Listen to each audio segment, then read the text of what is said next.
If you could take a moment and go to thegrowingbanddirector.com to give at least $5 or $3 a month, and it helps the content continue to be created for you to help our profession grow. Let's go back to our scheduled episode. Excelsior Music Publishing is proud to sponsor the Growing Band Director podcast. The new concert band and jazz ensemble music releases from Excelsior Music Publishing are here now and available from wherever you get your band music, featuring works of all levels from an incredible composer roster. Listen, browse, and get inspired at excelsiormusic.com.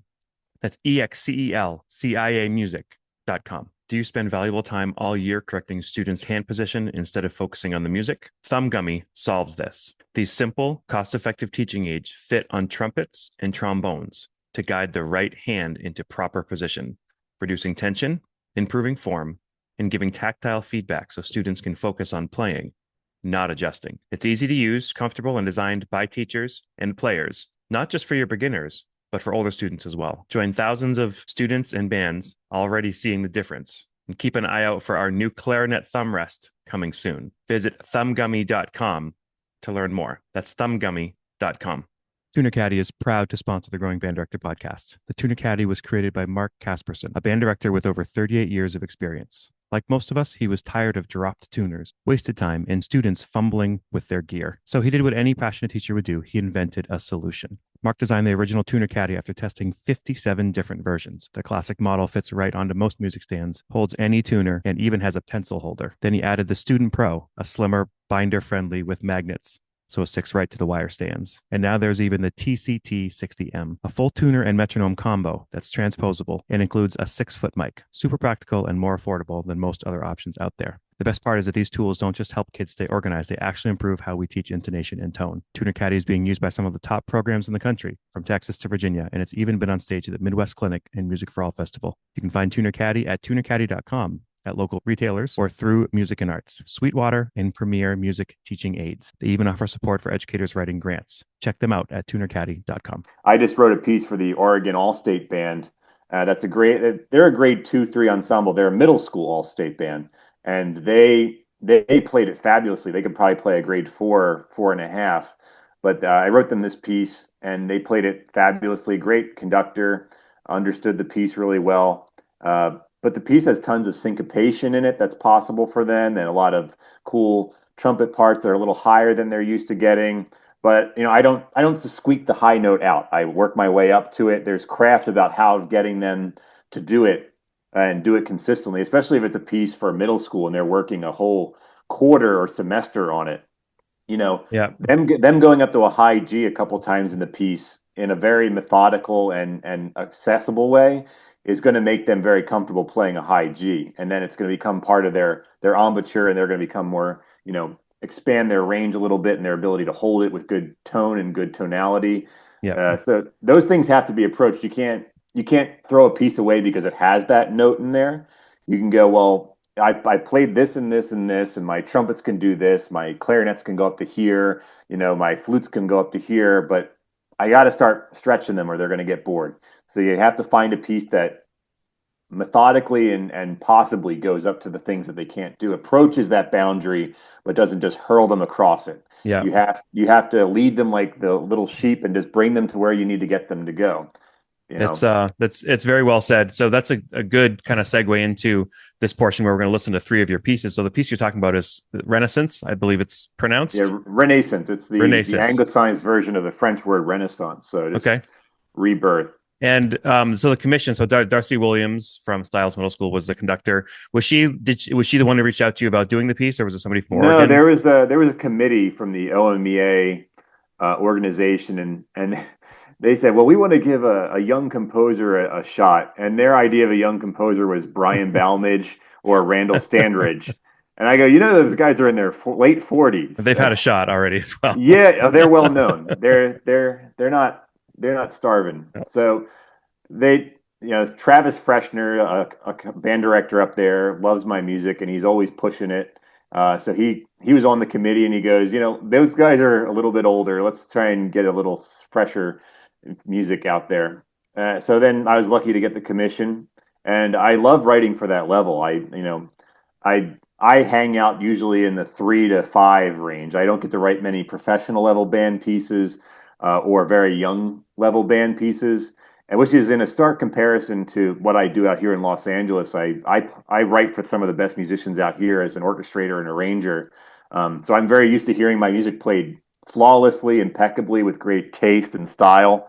Um, and then I also have my hand in the other, or my foot in the other door, which is, working with these young musicians and hearing them, put a little bit more work, take 5 months to do it, what a professional does in one day. Yeah. And it's very satisfying to see both of that. Is because, those people on the other end came from that. A lot of the guys, especially the wind and brass players out here, were all in band, drum corps and band and marching band in high school. So they come from that background, and there's these possibilities they can reach to if they just continue with it if they And want. and you said the piece is getting a new title and it's coming out with which Yeah, publishing company?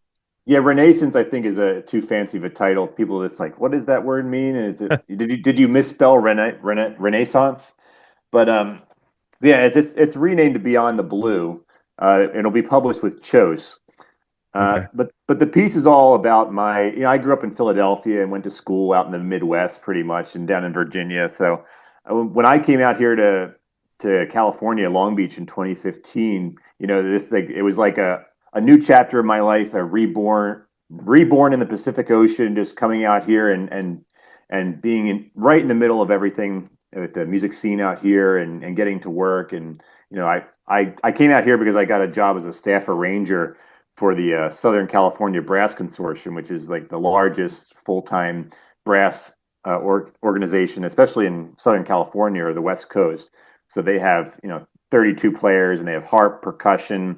Um, some of the best young talent out here for brass is playing in that ensemble. So I get to write for them. I've done over like 100 arrangements and then compositions for them. So it's a fun experience to write for brass, and that trickles out into brass band in UK and whatnot. So I'm trying to get back to what your original question was, but Yep, it was about the piece and it's being redone. Can you tell us a little bit about the piece before we listen to it? yeah, like I said, it's just about that. The way I wrote the piece, I just think of that aha moment of just getting close enough to the ocean where you can see it and smell it, and just like you see that the piece starts very slowly trickling up and accumulating, and then it just hits this big, this chorus. Like it was a pop song, and a lot of what I did, especially given this is written for children, is try to use a vernacular and a format that is accessible to them. So Yeah. I thought just a pop song, like how does a pop song organized? And that's how I went about structuring it. I go, here's my little intro, my verses, and here's my chorus, and then a little bridge section, and then I repeat it so that it's all cohesive and also easy for them to rehearse because they only have to really rehearse three sections, and Yeah. then you put them like a little Rubik's cube in different orders. So that's just the general feeling of seeing the ocean and just being reborn in the ocean and with a new chapter of my life. I've wanted to write a piece like this for a long time, and I go, why the hell wouldn't I write it for a grade three band? So Yep. All right. you know, So let's take a listen to part of it. Here's what's going to be known as Beyond the Blue.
Okay, so the next piece we're going to listen to a part of is called a Tale So Tall. This is written for Stephen Gage, the B flat major, grade 3.5, with 5 percussion parts. What brought this piece about? Tell us about it.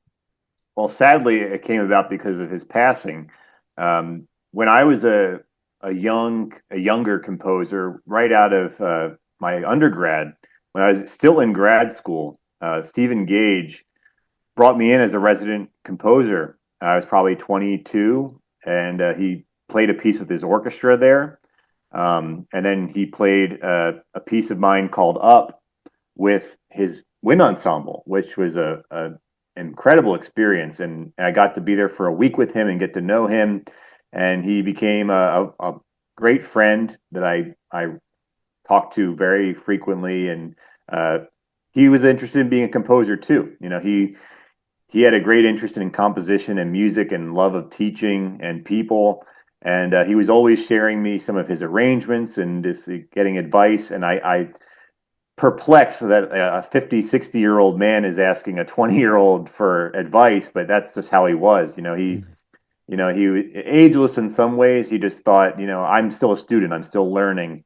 And whatever I learn, I let the ladder back down and let anybody else have access to it. He's a great model for what a great Mm. teacher can be. In a community like Youngstown, Ohio, just old steel town, you know, on its decline.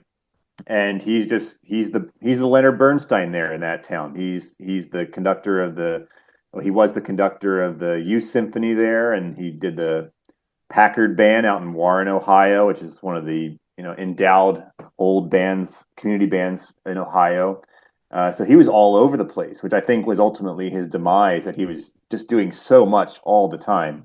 Um, but that's the way he lived his life, and I think it's suited to how his life ended. But In this the piece, and just to kind of jump in real quick, in the first week of 2023, he and I were talking. He said that he listened to this podcast and he looks forward to every one and all this. And I was like, well, someone with your amount of experience, the fact that you look forward to what I have to yeah, say and guests have to say was said a lot about him.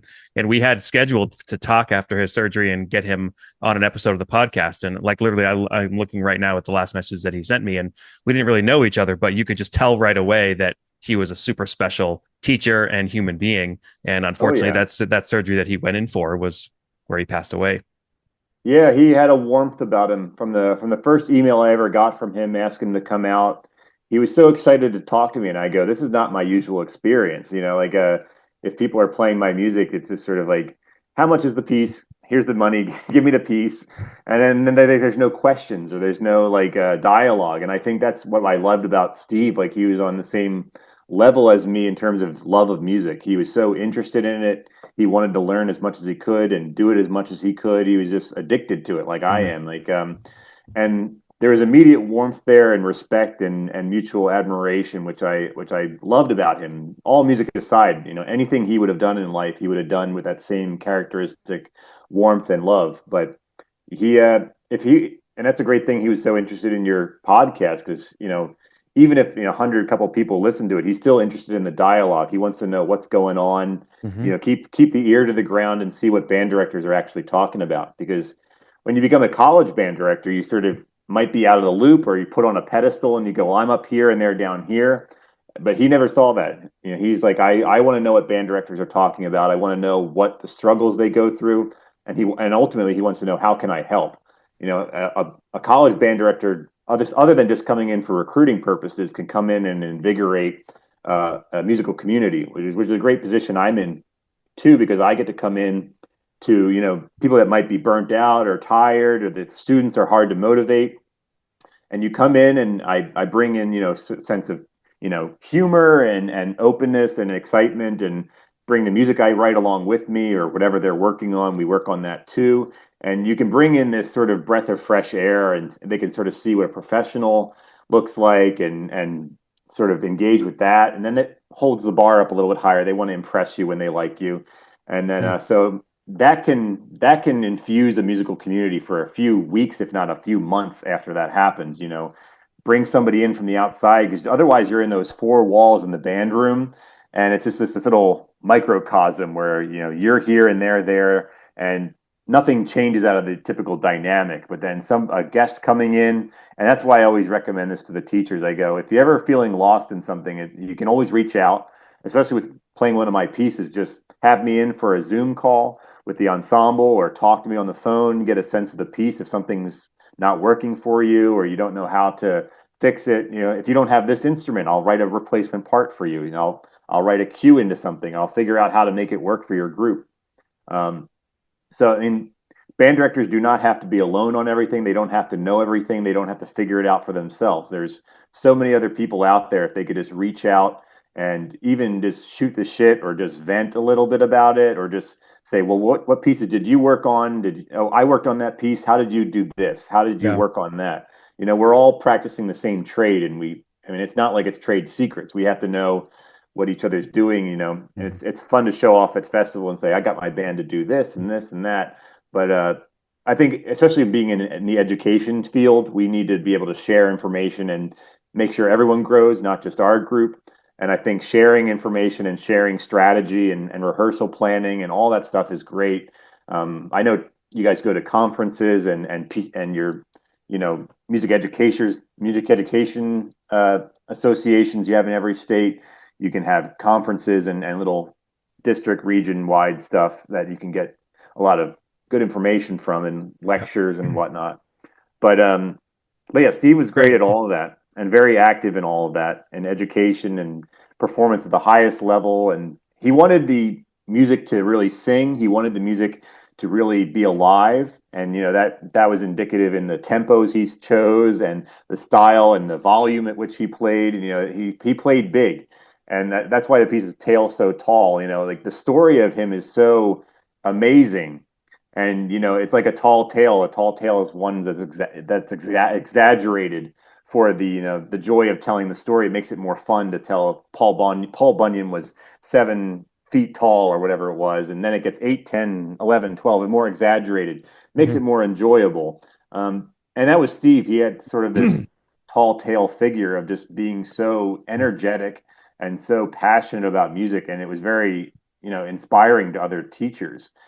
For a guy that old to still have that new band director energy, was inspiring. And so that's what the piece is about. The piece is gung ho. It's at a brisk tempo, a lot of energy.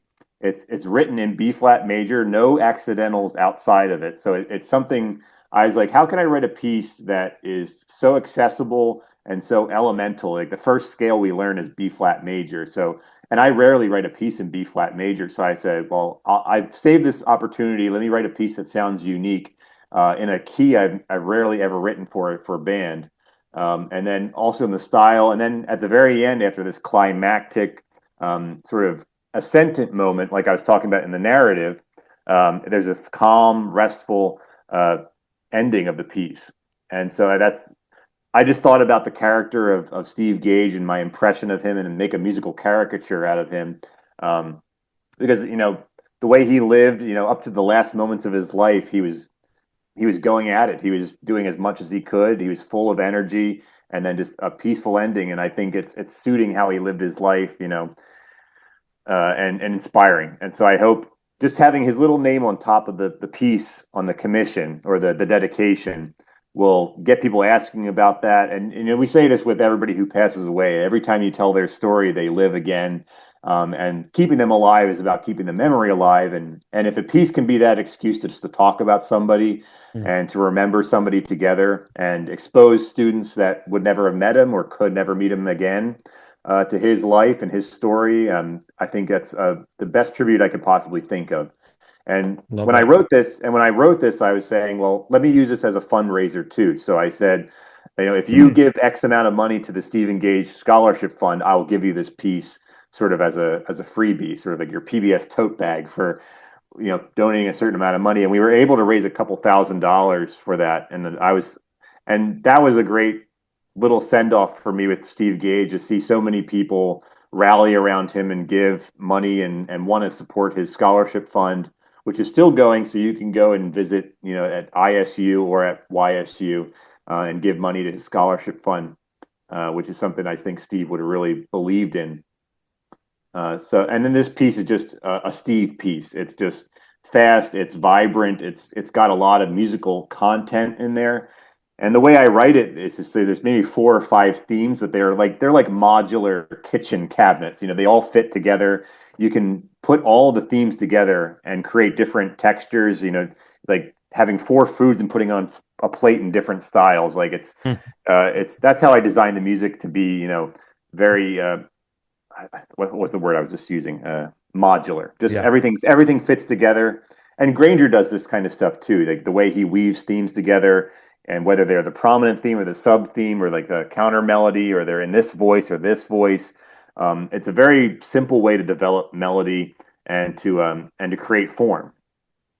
All right, let's check it out. Here's A Tale So Tall.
Tony, thanks so much for the time today. Before we get to the last piece that we're going to listen to of yours, is there a piece or a category of pieces that you want to promote that you feel like people should know about? Yeah, I mean, I have a lot of published works. I think I've written over 200 pieces at this point now, from like 14 or 15 when I started writing junk, and then to now where it's like it's palatable. But I would say of the non-published works, probably the works that I always scratch my head. I go, how do I get people to play this? And it's a hard question. I think we were talking about before about, there's a lot of old great pieces in the repertoire that just don't have the kind of advocacy or recordings or the modern performances that get it mixed into everything going on, that people say, well, oh, that piece is around, I'll play that. Because like I said, it's a head scratcher for how do I get people to play it. And the pieces are, there's a piece called Pastoral that I've written. Um, it's for band. It's a very lyric piece, and it's some of my best material, but it just doesn't get played. I don't think I've had a recording of it ever done. So it's just like in the back of my head as like a project to just like, well, do I just go to a studio and pay for musicians and get it played? Just have a What's the recording? grade level of it? Oh, it's grade four. It's not hard. It's only grade four because it goes up to some high notes at the climax and the Yeah. horns and the trumpet. But otherwise, it's like almost a chorale. So It's if very, so if people are listening and they're like, I have a grade four, grade five band, maybe they're yeah. looking to play something that hasn't been played, they should reach out Yeah. to you I, and I would give it maybe away for free if you wanted to do it. I'd give it to you for free.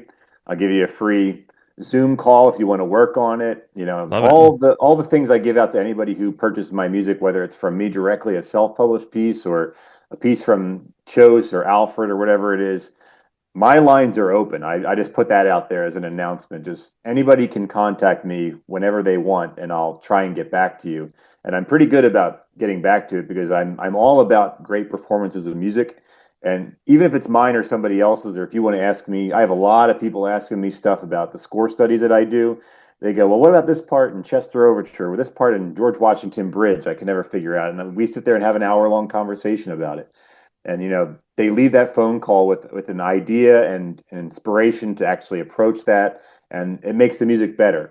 And I love these old composers. There's a lot of great music being made now, but there's so much great music that has been tried and true and vetted through the decades.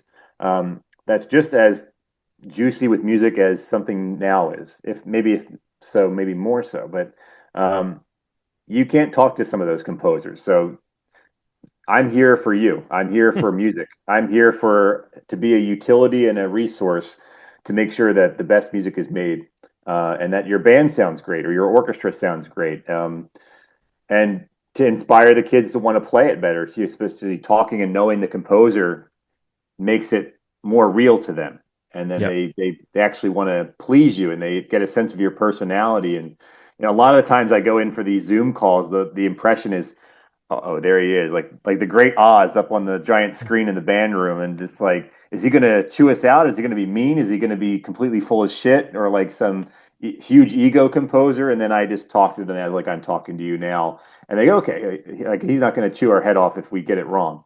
So just putting them at ease, and then getting them wanting to make music and wanting to make great music and please you, and you give them something back and please them. It's very important. So the piece, like I said, Pastoral, or a piece I wrote for a community band out in Fort Wayne, uh, called The Crossroads. It's this beautiful overture. About It's 10 minutes long though, so like you start to get to certain lengths of pieces, and it becomes like, okay, how am I going to fit this on my program? But it's a great little overture. It's a Western sounding overture. Has train sounds in it, sort of like galloping horse kind of music. Um, but it's great, and there's no pieces for band that really try to emulate what I did in that.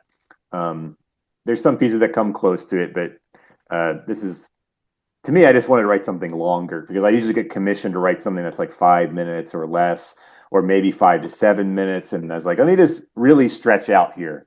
And 10 minutes. And then there's another piece I wrote called Industrial Complex, which gets played a lot, but I don't have a recording of it yet. Hmm. That one is like gangbusters at like a middle school or high school band clinic, or like a district band or whatever. It's loud. It's got lots of percussion. They play on junk metal and stuff like that. So the kids get really into it. And it's got a middle groovy section, but it's also like 9 minutes long. So it's like Hmm. an entire middle school band program. Like they usually play like four pieces and they're like 2 minutes long. So Yep. it's like, Yeah. so it's a piece that would never get played. But if you have like a district band or something like that where they can whip it together, and they can play music of that length, then they dig it up. And I'll say it, if any of those three pieces sound like something anybody wants to take on, reach out to Yeah. Tony and get him a recording and some free music too. Last piece we're going to talk about here is one we're going to listen to in its title as well. This is The First Snow. Tell us about a little bit about it, if you will. Yeah, The First Snow is, I think, probably one of my highest selling pieces, and I would have never thought that when I wrote it. Um, when I wrote it, it was probably in the 2010s at some point. I don't know the exact date, but I was in grad school, and I get this commission from this little music program out in Winona, sort of, I think Wabash Kellogg School District in Winona, Minnesota, Hmm. if I'm getting that correct. But they have a band program that encompasses, 5 up to 12 that maybe has 18 people in it. And then Mm. they have one band class where they all come to the school. Cause I think the middle school and all the schools are right next to each other. So they can all come in and have band together. So you have fifth graders next to 12th graders, and they somehow have to make music work. And I love this opportunity because this is kind of like the most hyperbolic version of what band directors have to do. They have to make it work for their band. And especially when you get out into like community bands and everything, you have everybody from every age level and every ability level, and you have to somehow find literature that works for them. Yep. So this piece, when I originally wrote it, it looked like three band staffs on top of each other. So there was the high school band, and then there was the middle school band, and then there was the elementary players. So everybody was playing the same music, but a watered down version of it that they could play on their instrument. So maybe the elementary player was playing a whole note or half notes, and then the other one was playing quarter notes, and then the other one was playing the full phrase. But there was a way of creating something that every musician could play, and it was like a really tailor-made suit that could only work for this band. And then a couple of years later, I was like, well, I love this piece and I love the character of this piece, but it could never be played in the format that I wrote it for to make it work for them. So then I just bandized it into the modern band vernacular and with the right instruments, and just you know did everything the way I would do it normally. And so then I sent that off, and Chose did that, and then I get these royalty checks back, and I go, what the hell? I did not expect this for this little holiday piece that I wrote, but it's a great fit for a lot of holiday concerts. It's not religious, it's not Christmas related, so it's just about winter. So it's a great fit for anything, especially navigating the modern world we live in. It's not having something religious or having something secular or just something holiday themed. It works great for that, and it's also not like it starts out very Christmassy, and then it sort of blossoms into this big statement for the whole band, and it's all these sparkling little snowfalls and icicles that I tried to emulate through the percussion, the metallic percussion, the triangles and the bells and all that stuff. So it has this wistful kind of sleigh ride quality to it, and it just feels like winter. It just feels like the holidays. Um, it's very accessible, but it's got all those little things I was talking to you before about syncopations and little things that might be a little bit tricky or you might have to address in your rehearsal plan. But the kids love it. I mean, I've done it a couple times with honor bands and stuff, and they just love playing that. They look forward to it. So you get the hard pieces out of the way, and then use that as the candy at the end, and Love it. they love it. I love it. Tony, thank you so much for your time. Oh, my pleasure. Appreciate it very much. Here is the first snow.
We sincerely appreciate you taking your valuable time and listening to the Growing Band Director podcast. Your students are very lucky to have a band director like you.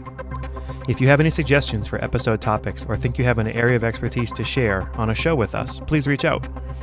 If you enjoyed this episode, don't forget to subscribe. And if you want to help spread the word, please give us a 5-star review and tell your band director friends to subscribe as well. We're available on Apple Podcasts, Spotify, our YouTube channel, and wherever you listen to podcasts. Thanks for listening to The Growing Band Director. See you next week.